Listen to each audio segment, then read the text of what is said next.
Charles Bronson fights in a charity bout at Bowes Theatre, East London, helping to raise to help others. This bout sees Charlie unleash his pent-up anger after being released from prison. Visible on Charlie's back are the words, "Free Alan Byrne." These have been drawn onto Charlie's back so that he may bring attention to the plight of a fellow prisoner that he left behind. A cracking right-hander from Charlie's closes round one.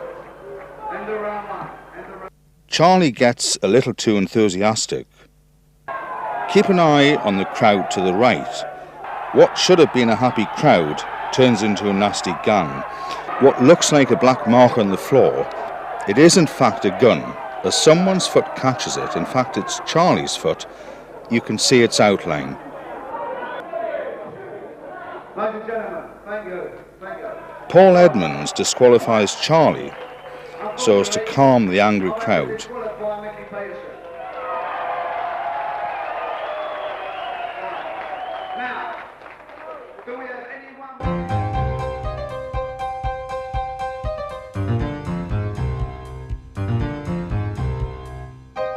Joe Pyle, recording manager and film producer, served some time with Charlie. He's able to recount some of that time directly.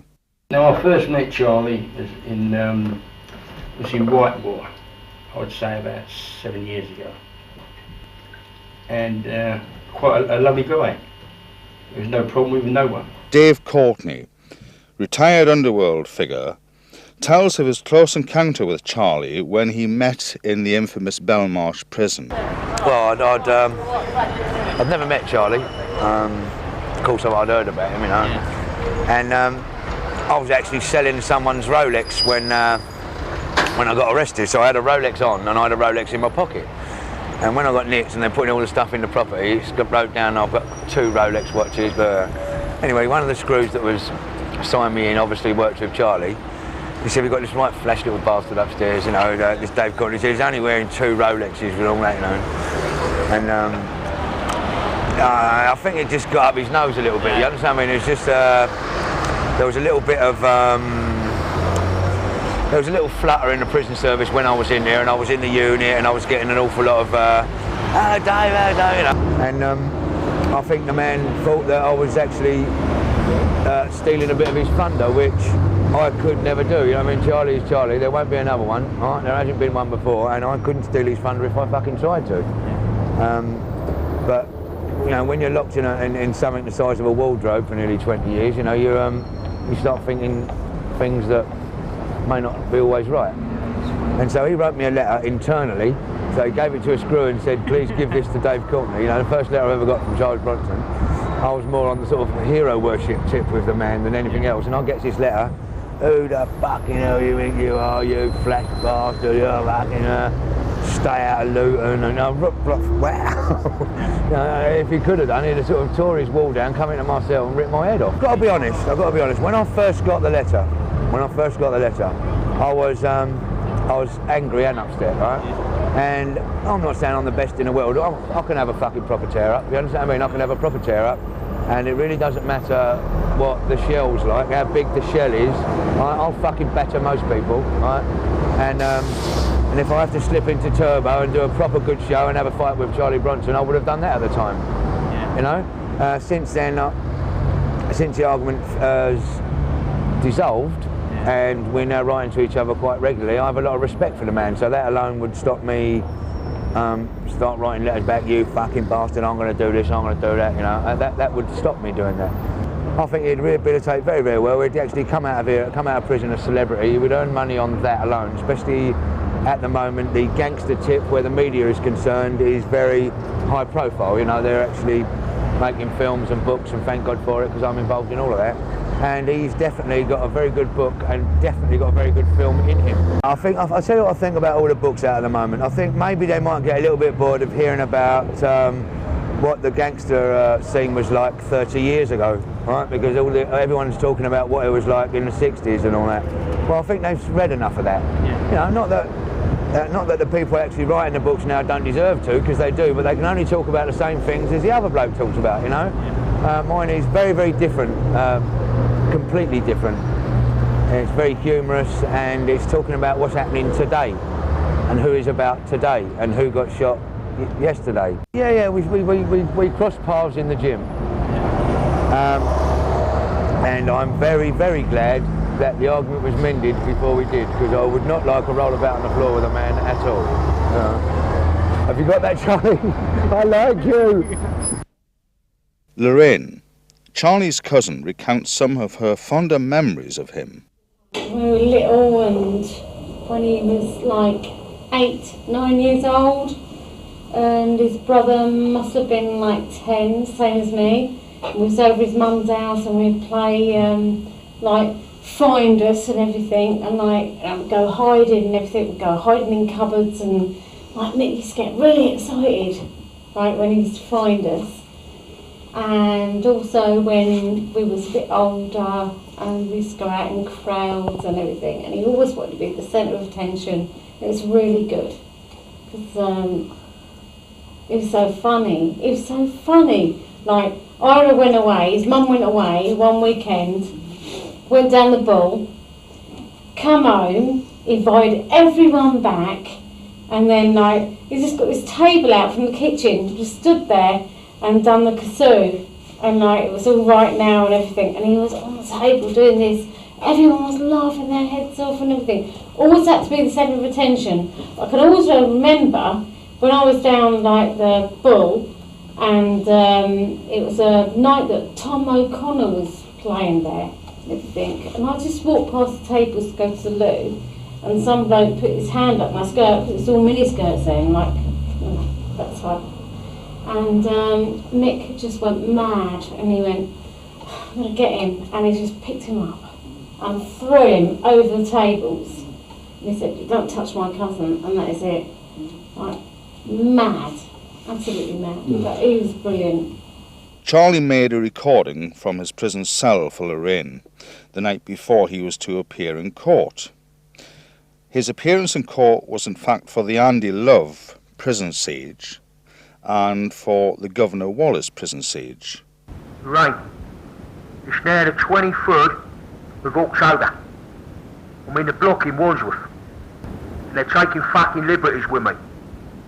I'm up in court tomorrow at Luton for the trial, for the Wood Hill siege, and I should have left this prison a week ago to go to Bullingdon. Now these bastards have kept me here deliberately to mess up my head. Now they've told me they're taking me to court tomorrow, and then from court they're taking me somewhere else, but they won't tell me where.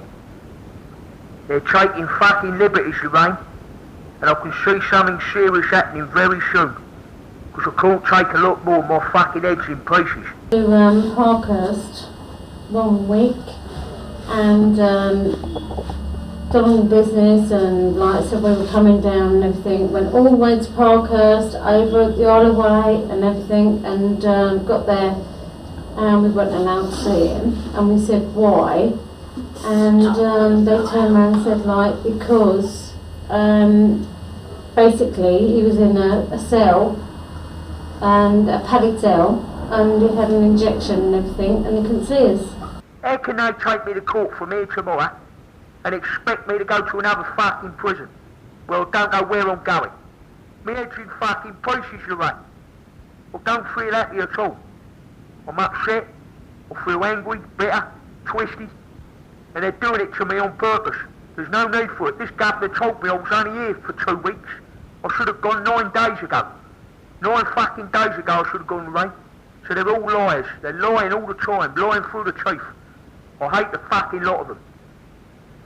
But I'm going under, girl. I'm going under. They're driving me mental. I can't see me lasting much longer. Honestly, I feel fucking bad, girl. You've got to do something about it. Get in touch with Julian and Lord Longford. Because this is fucking... He hates, I mean, even now he hates any crime that's gone against women, children, like old people or anything. Like, the only thing he really agrees with, I suppose, is like criminal to criminal, and that's it. He hates it. He just can't stand it. I mean, when he was in Broadmoor,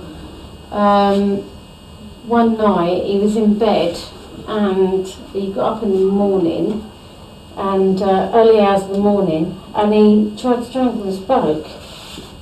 And like, I said to him, Mick, why did you do it? And he went, do you know what that bloke done? He was a black bloke, and evidently this bloke had gone through Mick's locker, and he tried to get stuff out of his locker, and Mick caught him. He woke up in the night, and he tried to strangle him with a tie. I said, why'd you do that? And he said, because he tied 2 young boys to a tree, sexually assaulted them, and then killed them.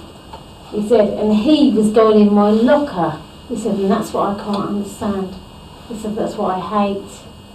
Now I'm going to court tomorrow and I ain't wearing no clothes, fuck 'em. They're coming for me in the morning, the rain, and I'm not going to wear nothing. So that they ain't going to let me see ya, and the judge won't let me up in the courtroom. And I'm not wearing no clothes until the judge knows what's happening to me. How they fucking beat me up in the scrubs. And how they disinorientate in my mind. Move me all round the country. It's getting too much for me, Lorraine. They're driving me mental. I'm sorry to have to tell you this, but it's what they're up to. They're fucking animals, Lorraine. Animals. I'm spitting on them. I ain't talking to them. They're fucking animals. And I think they're trying to kill me, Gil. I'm sure of it. I hope I'll do see you tomorrow, but I can't see it. Anyway, let's see what happens. I've got a trial tomorrow. My head's in pieces. How can this be fucking right? It can't be justice. I was in Broadmoor in the 70s. I'd only just arrived. Ronnie Kray had arrived at Broadmoor about 6 months before me. Anyway, we're in the association room. I'll always remember this. We were watching Chocolate Pops. Boomtown Rats, Rat Trap #1. It was the big night of the week, Chocolate Pops. And I was sitting next to Ronnie Kray, and I had a lunatic sitting on the other side of me. And instead of looking at the telly, he was looking at me. He was staring at me. Yeah, the full Monty. Full Monty, mate. As if he wanted a rag. So I said, look, listen, Victor, if you keep looking at me, I'm going to hit you so hard, I'm going to probably kill you. And he said, can I have a little chat with you in private? Boomtown Rats is on. He said, it's important. Well, that's what I thought. Yeah. That's what I thought. Yeah. I thought, well, he's either a shirt lifter, or maybe he's after something. Ronnie's digged me in the ribs. He says, watch him, he's a nanner. So I said, come on then. I said, what do you want? He said, oh no. He said, talk in private. So I said, right, shoot down the recess. I'll be down there in 5 minutes. So I've gone down there. There's no one about, just me and him. And he's standing there, snarling. I said, right then, well, what do you want, mate? He said, well, I wondered if you could do us a favour. And I thought, yeah. That's what, straight away I thought, homosexuality.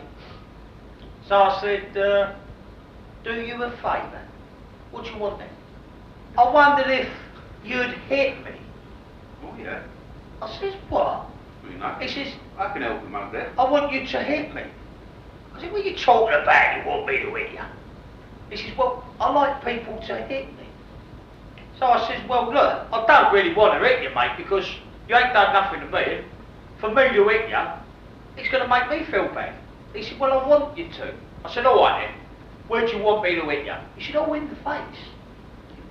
So anyway, I've caught him a peach of a right-hander on the chin. As he's going down, I've caught him with a left, a right, an upper, and another right. I've sparked him out. Yeah. He's fell back, hit the back of his head on the urinal. He's out cold. Got a bit of water out of the pan, put it on his face, and as he's coming round, he went, ooh, ooh, that was lovely. And I could see he had a fucking big ardent on his pants. He'd come his load in his panties. I couldn't believe it. So anyway, I've gone back to Ronnie Kray. I said, hey Ron, you ain't gonna fucking believe this. He said, don't tell me. I said, what? He said, I bet you just hit him. I said, how'd you know that? He said, well, what it is, with you being the newest on the ward, he likes all the new people to give him a slap in the back. I said, you're having a laugh, aren't you? Anyway, apparently people have been knocking him out for 10 years before I got there. So anyway, about a week's gone by, he's walking round. Oh, he lost 3 teeth. I fractured his cheekbone and he had 12 stitches in his right eye. He was in a bit of a state. Anyway, he's come up to me about a week later. He says, Charlie, any chance of giving us another slapping? I said, hey, hold up. I said, you are going to get me in a lot of fucking trouble, and I don't need it, mate. Yeah. And this is exactly what he said. He said, if you don't hit me, I'm going to get my solicitor up here and show him what you've done to me. And I'm going to tell my mum, my sister, I'm going to get my MP. I said, oh, don't you blackmail me, sunshine. He said, well, come and hit me then. I said, get down at recess. This time I bet you smashed the granny out of them. Well, what I've done this time, I went in my cell and got my PP9 battery out of my Roberts Rambler, put it in a sock. That used to be the old favourite. That's right, the old favourite. I put it in a sock, went down at recess, and I wasn't going to use it, but I showed him it. I said, right, see that? I said, you ever blackmail me again? I said, what'll happen, you'll have that right over your crust. Anyway, I fractured his skull in 6 places. They put me in solitary confinement for 4.5 years. We got to get the truth out, Gil. Get that book published. Get the fucking truth out, the true facts. Let the people outside see what's really happening in these places. They'll think we're watching telly and having a good fucking time. Well, I ain't. I forget what a telly looks like. They're taking liberties, Lorraine. And if it weren't for you and Andy, they'd fucking kill me. They'd put me in an hole. Because no one gives a bollocks about me. It's just you and Andy that's keeping me going. Who understand me. Who show me a bit of respect, a bit of loyalty, a bit of love. Apart from you and Andy, I've got nothing. And you know it. Obviously I've got me mum, but it's best mum don't know about these things. Charlie is a young guy, a young boy. What are your recollections of the more interesting parts of Charlie's life as a child? Well, he was a really good boy at home. We never had no trouble with him whatsoever. He was quite a shy boy. He was very good to myself and his dad. And he always worked very hard. And then apparently he got in with the wrong crowd, people that had been inside. And it just went from there. And then his father and himself had a barney one day. And then he went to live with my mother in Ellesmere Court. And he got in with the wrong crowd there, all people that had been inside. And then he just got into trouble, not anything serious. It started off with him taking a lorry, a furniture removers van with 2 other guys, and that's how he started. And then the 3 of them went to do this garage one night, and if I think right now, he got £28. But the police stopped him and they found a gun in the car. I believe the garage man was hit over the head, but he got 7 years for that, for carrying 5 years and 2 for the robbery, plus the man was struck over the head, not by my son. And it's just snowballed from that, the way they've trapped him inside. And he's just retaliated against the system, because he has had some terrible things done to him since he's been in prison. He's been beaten up, they've spat in his food, he's been in a straitjacket, and they've actually urinated over it. And I have been to various prisons when I've seen him beaten up, with black eyes and split lips. And I went to Broadmoor once to see him, and they wouldn't let me go in to see him, and I travelled about 400 or 500 miles and we'd also booked up bed and breakfast in Berkshire, so we could see him, and called back the next day to see him, and they wouldn't let me in. So we sat in the waiting room for about 3.5 hours, and then they let me in, and he'd been beaten up. And I went into this room where a Dr. Lucas was sitting. He never stood up to greet us or anything like that. And the words what he said to me was, "Who was the person that was causing all the trouble at the gate?" And I said, "Excuse me," I said, "I travelled all these miles to see my son. I phoned last night to say that I was on my way. Plus I'd booked into bed and breakfast to see him, because it was a long way from Chester." And he said to me, "Oh, I can see who your son takes after. You're mad." And I said to Dr. Lucas, I said, "Excuse me, sir," I said, "but there's no one saner than me. And I've got a right to see him travelling all this way. I've got a right to see my son. And I've been turned away from a few prisons, which we've travelled all these miles, because he's been beaten up. And I know what he's done inside, but he's just, they'll never break him. They'll never ever break his spirit. Because when I go to see him now, he's always jolly, and he really liked it in Walton. They were very, very good to him there. And I believe it's Hull, he got on quite well there too. But why do they keep moving him around?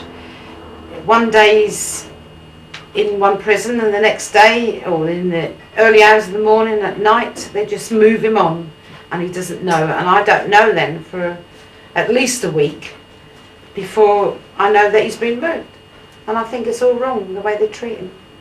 You and Charles Bronson, as he's now known, go back quite a long way, some 30 plus years. Would you perhaps like to recount some of your recollections of your friendship with Charlie? First met Mickey 31 years ago. I was going out with my now wife, and Mickey was going out with her friend, Pauline Ashton, which is Viv's wife's sister, and Viv was Mickey's uncle. And we had a foursome. And I can remember it as if it was yesterday. We'd been out, we'd had a couple of drinks. We're walking back home from the pub, and the next thing is Pauline's gone over the edge. Mickey's thrown her over the hedge. Just larking around, playing. That is how I first got to know him. A very, very quiet person. I know he might have thrown her over the edge, but he was a very quiet person. I mean, he was nice. Not the Charlie Bronson who you read about now. This fella who you read about in the paper is not. It's not Mickey. It's not Mickey Peterson. The fella you're reading about, this madman in all the news, the most violent criminal. As far as I'm concerned, the man hasn't got a violent bone in his body. I mean, he wouldn't hurt anybody. Whether this is just my own personal opinion of him, but everybody who knows him will understand what I'm talking about. It's not him. Tony Lambriano spent 15 years in prison. Some of that time he spent in solitary confinement. He's able to recount in his own inimitable style some of the suffering that he too went through. I'm in prison. I'm in one cell or another. If it's down the block or up on the location, you're still in the cell. You're not going nowhere. Right? So, and I weren't going to sit down and take it. So we've done it our way, but you've got to suffer for that. It's like a golden rule.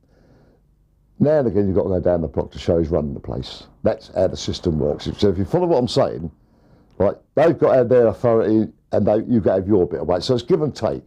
But if it goes wrong, then it starts to go wrong badly.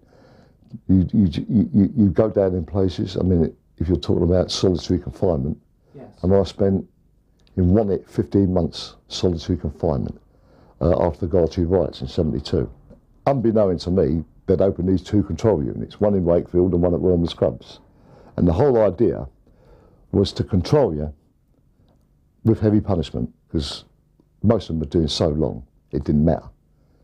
20s and 30s and 25s, well, what do you do with men like that? So what they did, they opened these 2 control units, so they put me and another man in there. And the whole idea was, you don't see another inmate. You exercise in little cages on your own. There was 2 little cages in there, about 30 foot long, about 15 foot wide, and you walk around, never to see another inmate, and the whole pit. They stipulated no smoking for 9 months, no newspapers for 9 months, right? Basic diet for the period of time you're in there. Anyway, in the end, I mean, I had no bed. The bed was taken out during the day. All I had was a plastic mat. And the cell, I always remember, it was on the end of A wing, the control unit, and the other side of the wall is where the scrubs. And during the summer now, I could hear the kids and all that. But you had a dome, like a plastic dome, outside the window, so nothing could be lowered or passed into you. And the whole regime was based on that, on complete control. Brutalising without being brutal. That's another way of putting it. It's a mental thing. I always remember the governor coming round on a Christmas morning, '72, and he said to me, I don't agree with this. He didn't agree with what was going on in these units. He didn't agree with the regime they were going to put up. And I said, well, but I'll tell you something now. While I'm in here, you're going to have to live with me. And I'm going to throw my pot out of there every day. You're going to have to clean the mess up.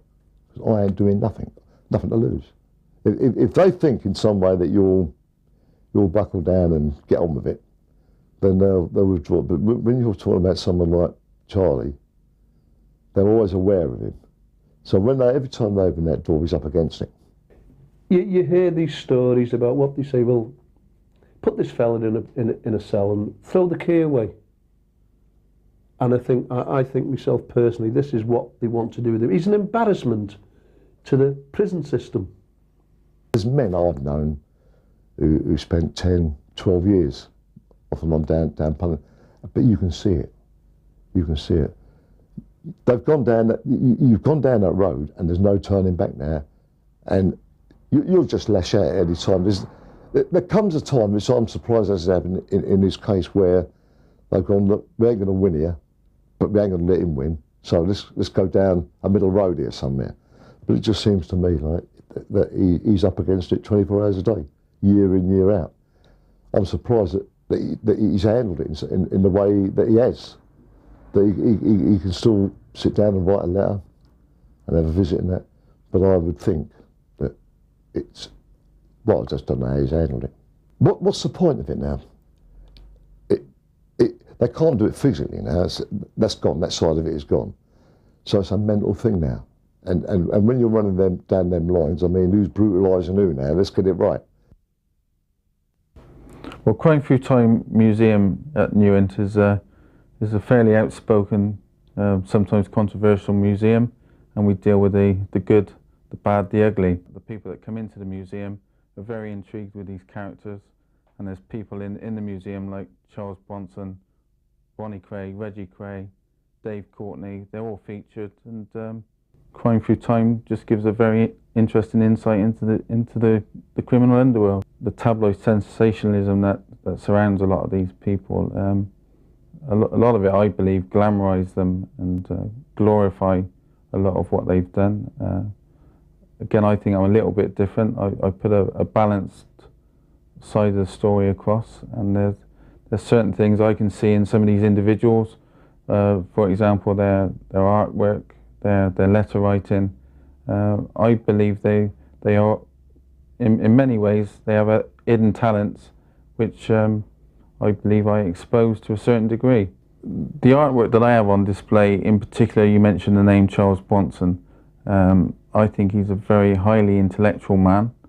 And I feel very, very sad at the way he's been treated in prison today. I don't think he's had the respect. I think people have paid too much attention to fearing the man. You know, many people comment as to the quality of his artwork, the skill involved. He may be an aggressive person by nature, but he's also, you can see a gentle side to Charles Bronson. And I think you just need to understand the man. The system has failed. Charles Bronson needs some assistance in understanding him. He's been there since '73 for an attempted armed robbery. He's now 26 years later. He's no further forward. He's been involved in siege after siege after siege, and you know, where's it got the system? Where's it got him? It is not right to cage a man like an animal. He is not an animal. Some of his drawings, I think, are very, very sad, and they portray a man that's, you know, is suffering. What it is with Mickey, he hates anybody. He hates bullies, paedophiles. He cannot stand them. I mean, anything to do with children, old people. And I did go through a bad time 5 or 6 years ago. My daughter got raped, and it felt to me like as if he was there. I mean, he got to hear about it, and I mean, and the support I got off him. How he got to know about it, I don't know, but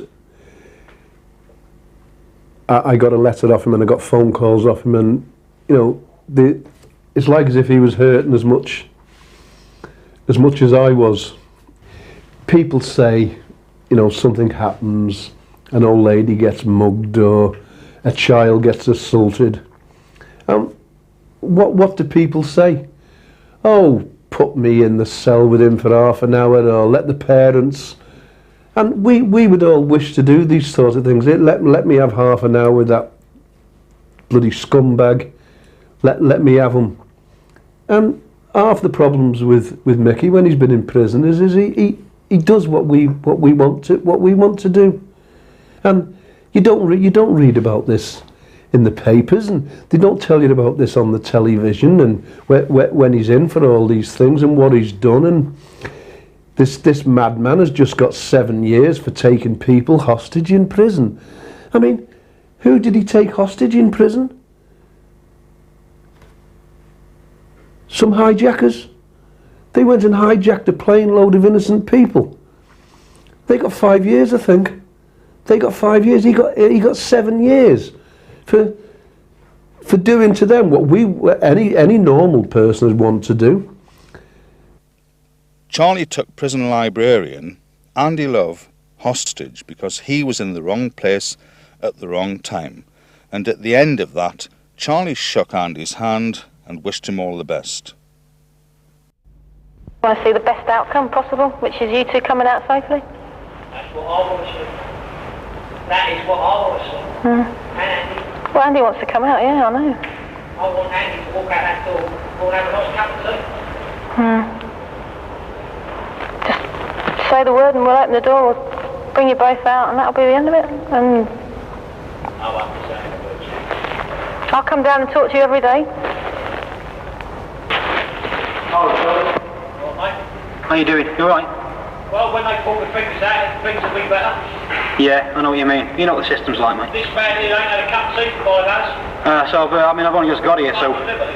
Yeah. Absolute liberty. How long has it been going on? Is it 5 hours? Longer than that. You both alright? No, he's as good as gold. You alright, Andy? He's as good Yeah? as gold. Lovely. What's it all about, mate? Well, where are you off to go then? I'm off CRC unit, yeah. I work with Sarah. Well, it's a long story, mate. Yeah? Go into it, yeah. Oh, no, I mean, just tell us the details, mate, the brief details. A long story. Yeah.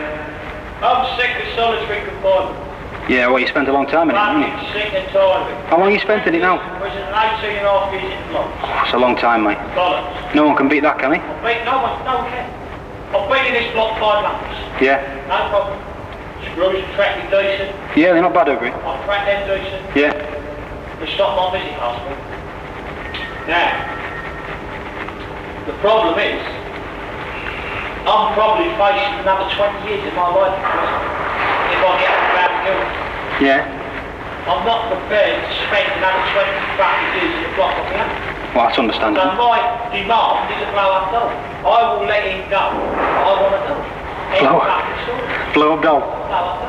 That's all I want. That's all I want.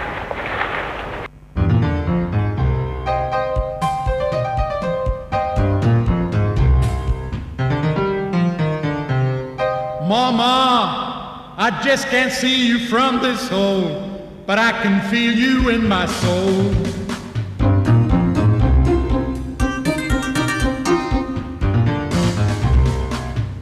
Mama, what cripple wouldn't crawl 1 mile uphill to only see you smile?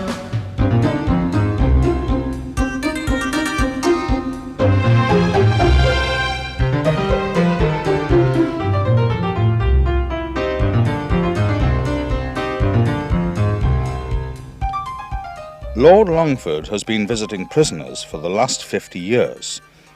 Although people consider him to be a champion of lost causes, he seems to have struck a winner here with Charlie. I think it must have been his cousin, a very charming lady, who asked me to go and see him, but I did, I went to visit him. When I got there, the staff said to me, you know, this gentleman is rather violent. That's what they call him, a gentleman either. Anyway, this man is rather violent, and you may want to have someone in the room with you.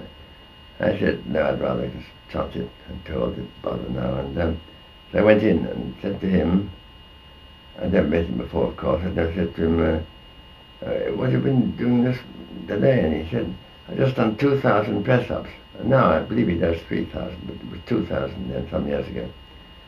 So I said, well, I'm in my late 80s, but you know, I used to do a dozen a day, have a shot. So I did one, you know, in London suit and so on. Got that rather the worse for wear, but anyway, he was very amused, and we became friends from that time onwards. That's how it all started, really. And I visited him in various places since. I had these various visits, of course, and on one occasion, I went and they said, we're rather short of staff today. Ordinarily, if we have somebody waiting outside, but if we lock the door, we don't need to keep anybody outside. So I had with me a lady assistant. So I said, well, I don't know, I'd chance it for myself, but I think this lady might be in danger. So they then said, well, it means 13 officers being outside.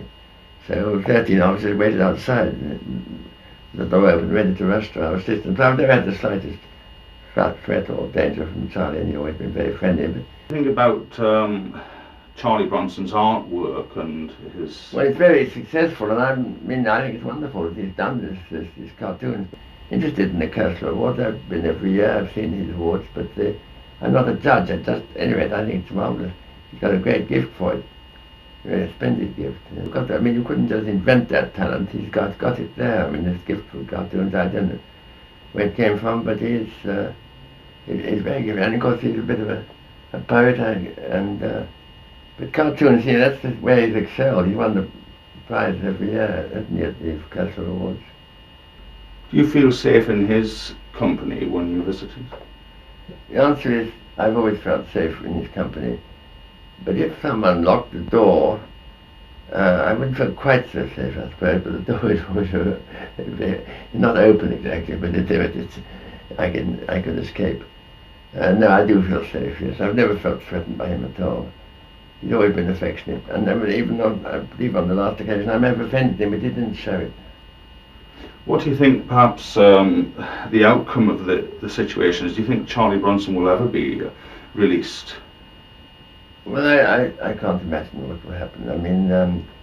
If you go on taking people hostage like that, you obviously are dangerous, and so in a way, if he's he certainly won't be released. I'm sure in my lifetime. I'm 93. I don't expect to see him released in my lifetime, and if he were released, I think he would have to be very closely supervised. He's a bit, but I suppose he wants to be released. I haven't asked him. The Swellbellies, a hardcore punk rock band from Scotland. They've composed their own tribute to Charlie, and in the grounds of Crime Through Time Museum, they perform their song Caged.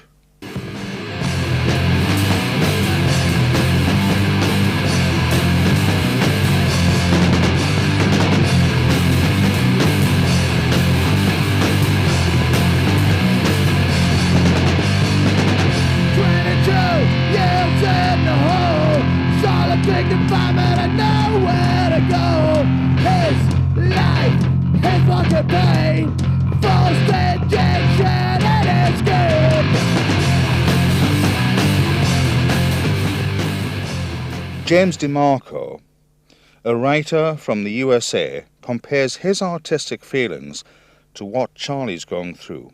Right now we're in the very early stages of the Charlie Bronson film, which as of this point I haven't quite decided the way to go. I think it's very important we decide which angle we're going to portray this from, since he's pretty much going to be spending the rest of his life in jail, as far as I know. Therefore, it could be it's going to have to be more, I like to make things more optimistic and upbeat, but it's going to be a very much challenge to find a story about a person who's been spending more than half his life in jail and looks to spend the rest of his life in jail. To find that to be uplifting will be quite a challenge to me, but I think there will be a way that I'll be able to do it. I think in this case he's been locked away in isolation for so long that it's given him, it's one of those events where it happens to everybody. When something bad happens to you and it's a crisis and you think the worst of it, but then you look down the road and you find out that really the bad thing that happened ended up giving you a good thing out of it, or made you be more creative, or you become, if someone makes fun of you when you're a child, you end up becoming very witty. And I think in Charles Bronson's case, being locked up in solitary confinement, although on the outside it looks like it would be a horrible thing, I think it's gotten his creative juices flowing. It's gotten him to search his inner self and his inner soul to come up with the creativity and the poetry, and he's tapped into the resources that most people have. Those resources. It's the secret is tapping into them. But it is a form of release. It is for me. I know it must be for Charlie, but the media would find him most entertaining. You know, he's a very, very funny, very witty, very charming when wants to be. Very talented fella. You know, his artwork is he could actually be an artist. You know, although his poems are a little bit off key sometimes, they are actually good poems, and he can just reel them off, and he can just, you know, draw, paint, write books. You know, he's a very talented man, and I'm sure that if exploited in the right way, he would excel in something with the media. We have letters to the editor. 1 month, a cartoon came in from this Charles Bronson. Totally mad. At the time, I didn't know who it was. I printed it, and then people started coming up to me and said, "That's Charlie Bronson. Can I see the original?" Someone offered me 200 quid for it. I'm like, "Well, hold on, no. This is his page. He does what he wants. We're not, you know, highlighting it. Well, obviously we are, but we're not saying, oh, this guy's great. You know, go and rob a bank." It's just letting him do what he wants. You know, he wants to tell people about what he's doing. The press aren't covering his stuff all the time. We will. Basically, I fight all around the world in a no-holds-barred style of fighting, which is anything goes. I'm British champion, intercontinental champion after just beating the world champ. I've been the first ever Briton in 15 years to fight in the octagon, which is a cage in America. I've just come back from fighting there. But basically, I heard that Charlie was a fighter before he went into prison, and from one fighter to another, I decided to drop my line and just see how he was getting on in jail. Charlie was pleased. He was really happy. Done me a drawing. It was a picture of me and Charlie standing behind him, hand on my shoulder, saying "Born to fight, maximum respect, Charles Bronson." Well, I think it's fantastic the way Charlie's keeping fit in prison. Unbelievable.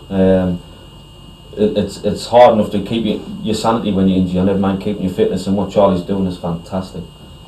Well, solitary fitness, like I said, the guy's been in prison for a long time.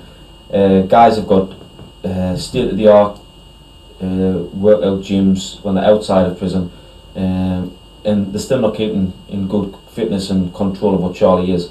I mean, for a guy to be locked up in a little cell 23 hours a day, sometimes 24 hours a day, and staying the fittest that he is, his methods definitely work.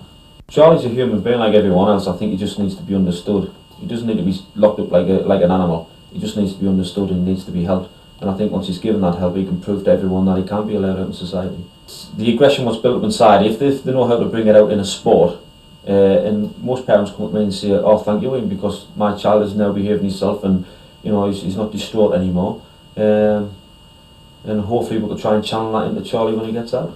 John Alf Lodge was one of the most feared post office robbers in Wales, having raided some 52 post offices in all, and as a consequence of that, he served 20 plus years in prison. Now free and under the auspices of a psychiatrist for stress, he's able to recount some of the time that he spent with Charlie. One day, I think the television was on the blink, it was. I switched it on and it rolled, and I tutted, I did, and he said, "What's the matter?" So, "Come on, Alfie," he said, "let's go down the office." Down the office we went. He said, "Well,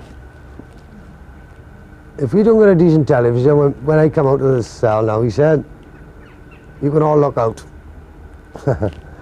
I didn't know him too well then, and I thought to myself, "Oh no, they ain't gonna have this. They're not gonna have this man doing this, bringing a TV here, you know, because I was on the blink." Like, when I come out after dinner, I waited for Charlie to go first. I thought, "Oh, I'm gonna have a look what's in there, in the TV room." He walked into the TV room, he came out with his hand on his chin like that, walking towards me. I looked at him, and then he motioned me to come into the TV room. I went in there. They had a brand new JVC TV, 2 speakers in the corner, and a remote control and a letter. Charlie picked the remote control up. I hadn't seen one before because I'd been away a long time myself. And he was looking at the remote control. I said, "There's a letter here for you, Charlie." He said, "Read it to me, please, Alfie." It said, "To Charles Bronson, we've got you a new TV. Compliments of the POA, Prison Officers Association." The letter went on and said, "Please don't let nobody break this one." So as he was pressing it, he said, "Hey, Charlie," I said, "It's a JVC." I said, "Don't let nobody break this one." "Any man," Alfie said, "any man break this one." He said, "No," that's it. But he was a good friend to me. He wasn't a bully or nothing like that. When you're locked up in a prison, you see a cellmate knows the man better than your wife would know you, because you see him under 24 hours all year in, all year out. You know how often, what he likes to eat, what he don't like to eat, how often he wanks, whether he farts in bed, whether he snores, what he's like when he's frightened, what he's like when he's anticipating parole, what he's like when he's nervous, what he's like when he's happy. You know, you're living with him 24 hours a day, and they have all lived with Charlie under very close quarters for a very, very long time. And so they would know them better, they would know him better than most other people. And if they all say he's a good one, then who am I to sort of differ that? So, and all I can say is everything that these people have told me about anything else, they've always been right. And for all of them to preach Charlie to me in such a good way, I know that he's a good man. Well, I first met Charlie Bronson in Longford prison. I think it was 1989. And I found him a good friend. He deserves a break, I think. He's not a danger to nobody. He killed nobody, and it's just the system had done this to him. His mother said in the Welsh Mirror that he's missing this. He deserves a break, I think. He's not a danger to nobody. But he's like gone along a street, and as he's going down that street, it's a street which you go deeper and deeper and deeper, and it's a street full of problems, and you can't see the way out of that street. It just gets deeper and darker and worse, and that's what happened to Charlie. Purely because the name Charlie Bronson preceded the person I was about to meet. He was renowned through the prison service as being a very difficult, violent, unpredictable character. So to that end, my first meeting of Charlie was a great deal of nerves as a young sort of prison officer in the line of duty. This was in Belmarsh about 1993, I believe, when I first actually came across Charlie. I think a lot of the prison service mentality is that it is a very much them and us situation, where the prison officer has it ingrained into him that you are the officer, they are the prisoner, and they're below you, if you like. I actually found that I had more in common with 90% of the prisoners that I was dealing with than I did with probably 100% of the staff that I was working with, in the way that I could sit and chat and have a cup of tea with some of the guys that were actually doing time.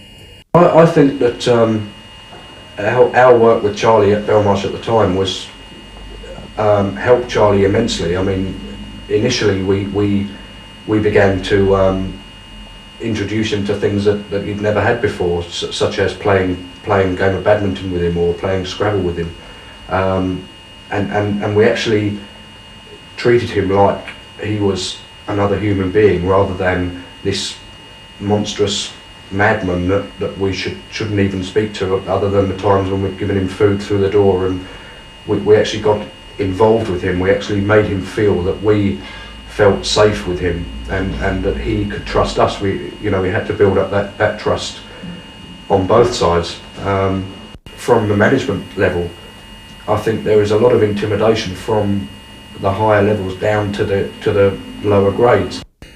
I have heard staff sitting there bragging that they've dealt with Charlie and they've dealt with this man and that man, purely to make themselves look to perhaps younger members of staff, or that they are actually slightly more experienced and slightly more bigger than they are, if you like. Well, I think my first perception of Charlie was that he was very much a human being, and he's just been forced down the sort of the road that he's took. I would like to see that he actually is given the chance to settle somewhere, to prove himself to other people, as I know he's proved himself to me. And I would like to see the prison authorities actually realise that this guy is not the dangerous animal that they try and portray him as, but he is actually a very talented, very sincere man, and I think he needs to be settled down in a proper rehabilitation sort of process, which is offered to other prisoners.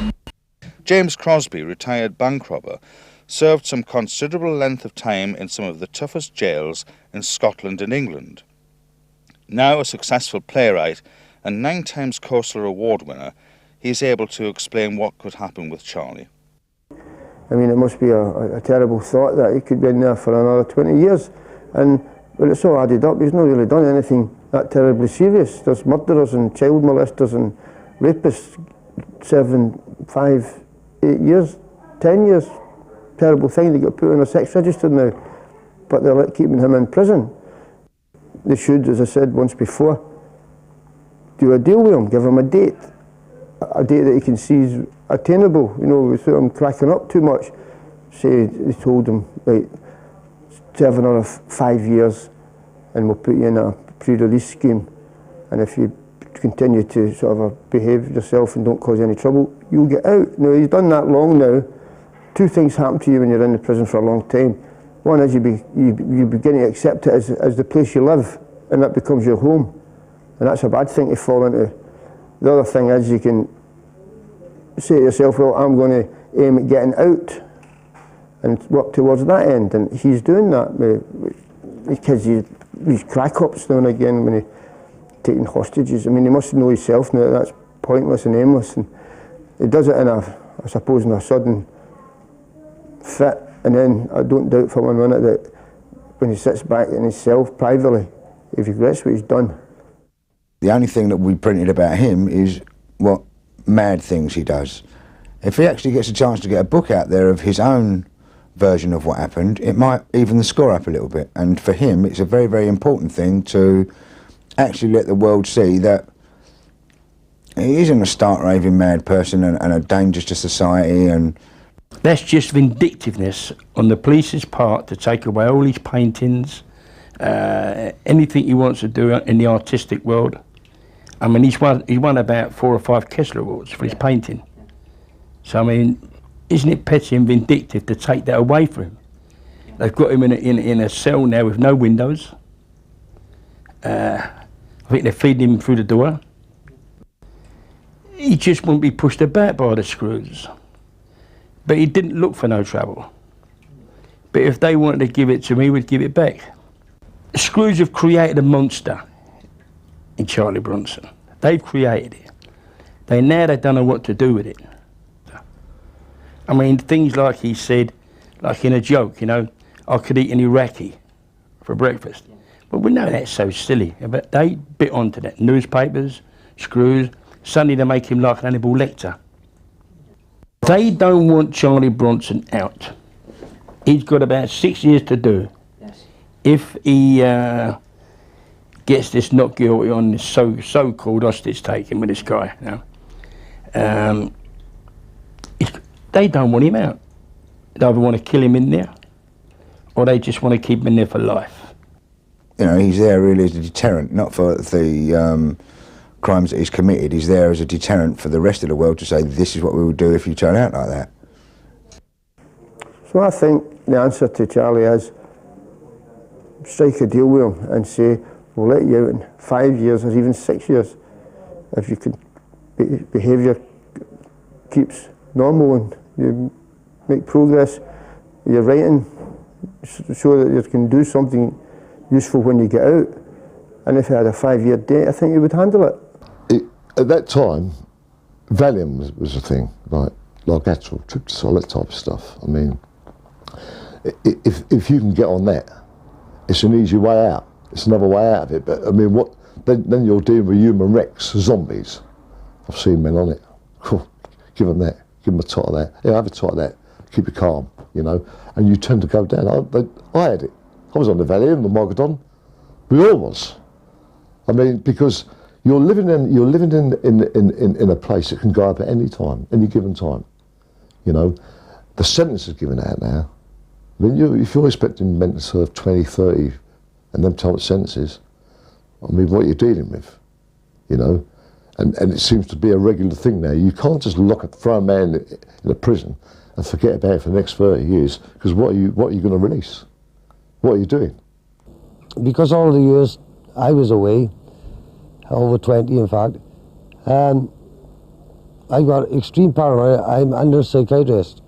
It didn't do me any good to be locked up like that, and the way Charlie's being locked up is it's not human. Charlie Bronson is no longer an armed robber, a violent monster that runs around attacking everything that walks, you know. That's really not it. And the press are not allowed to actually say that. So they will just keep pumping out things that he's a stark raving loony and give them the opportunity that they need to keep him in there for as long as they want. Central News at 6 with Ann Dawson and Wesley Smith. Good evening, welcome to the programme. Our main stories tonight, cartoons by a killer. Britain's most dangerous prisoner gets his own exhibition. Central TV has to accept responsibility for putting out such misleading news items. As a direct consequence of this item, it resulted in a London newspaper printing this story. The newspaper's editor at once apologised and printed a retraction. Unlike Central TV, which is run by Carlton, they could only manage a letter without an apology and no retraction. Michael Winner, a national newspaper columnist, also boobed when he mentioned Charlie was a killer. He printed a retraction the following week. This sort of media assassination has undoubtedly added to the misleading notion the public have of Charlie. Another item written by Robin Ackroyd, after Charlie was given a life sentence for the Phil Danielson hostage incident at Hull Prison, appeared in a national newspaper and totally lied about Charlie, saying he had nothing to lose by killing someone now that he'd been given a life sentence. Ackroyd admitted to Charlie's solicitor, Mr. T, that he did it for sensationalism. Charlie is now suffering the consequences of these misleading items and is still in solitary confinement. The authorities cannot take a chance that there might have been some truth in these blatant lies. The media often ignores the good that Charlie does, though unless it is sensational news, they don't wish to cover it. Charlie's charity work often goes unnoticed. I've been on the wings with Charlie. He's no danger to another con. He's no danger to the Screws, really, if the Screws leave him alone. Give him his painting, let him get on with it like everybody else does.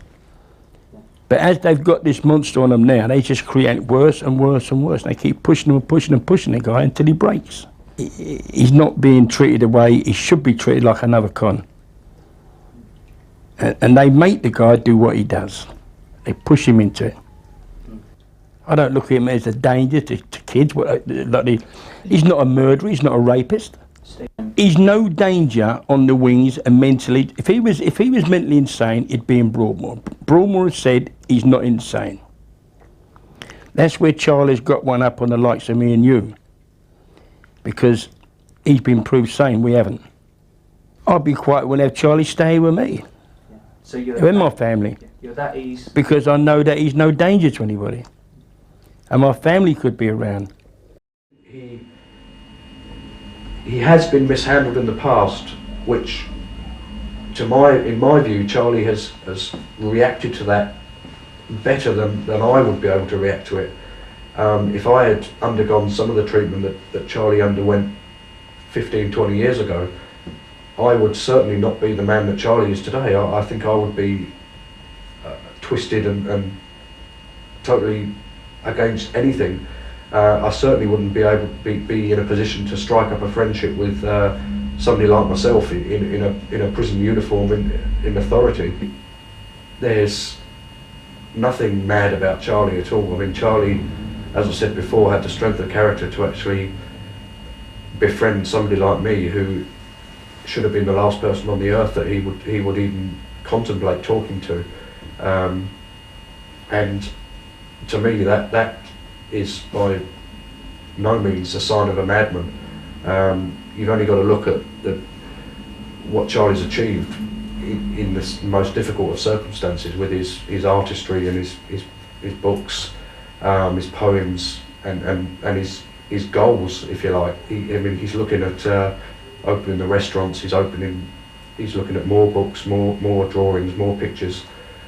To somebody who perhaps hasn't got a hope of ever seeing that from the outside, is just amazing for me to actually sit here and think that he's actually achieving all those things. I mean, I wouldn't dream of achieving half of what he's achieved in my lifetime, and I've never been in the sort of situation that he's been in.